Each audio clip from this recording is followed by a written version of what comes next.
अब की न चबरवा साथ में देवरू के बारात में।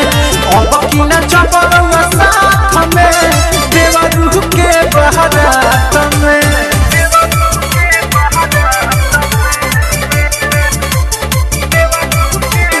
Mixed by Aditya Recording Studio, Gopalganj, Gopalganj।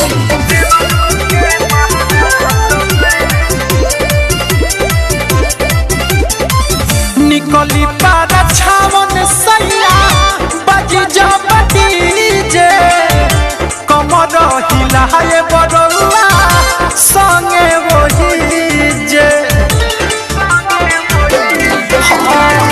निकली पारा छावन सैया बाजी जब डीजे कमर हिलाए बड़ौआ संगे वही जे।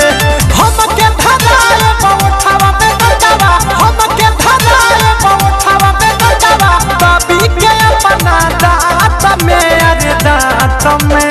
ये दिल आशिकाना ये राजा जी ना भूलाना।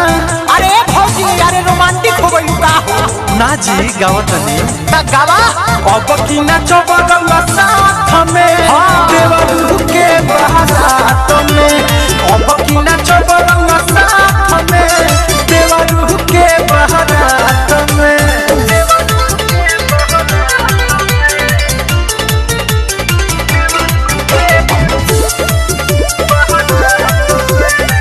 Music by Aman Rao।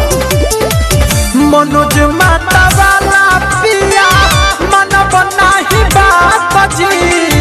एक कहीं देवहर दुलरुआ बाड़े से सनाथ जी। बुझल मनोज माता वाला पिया मन बना ही बात जी। एक कहीं देवहर दुलरुआ बाड़े से सनाथ जी। गाना दीपक दीवाना के बजाए, गाना दीपक दीवाना के बजाए, सुनी कवन हालात में, हालात में। अब की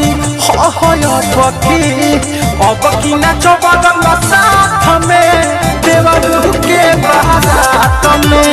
अब की न चबरवा साथ में देवरू के बारात में। देखिए लगन में ललसा पूरा दीजिए, एको नया लहंगवा मंगा दीजिए। कनवा में बाली लगा के उठा लाली, कनवा में बाली लगा के उठा लाली, बिंदिया साथ के माथ में, अरे माथ में। अब की न चबरवा साथ में देवरू के बारात में। अब की न चबरवा साथ में देवरू के बारात में। बुझनी है सैया जी।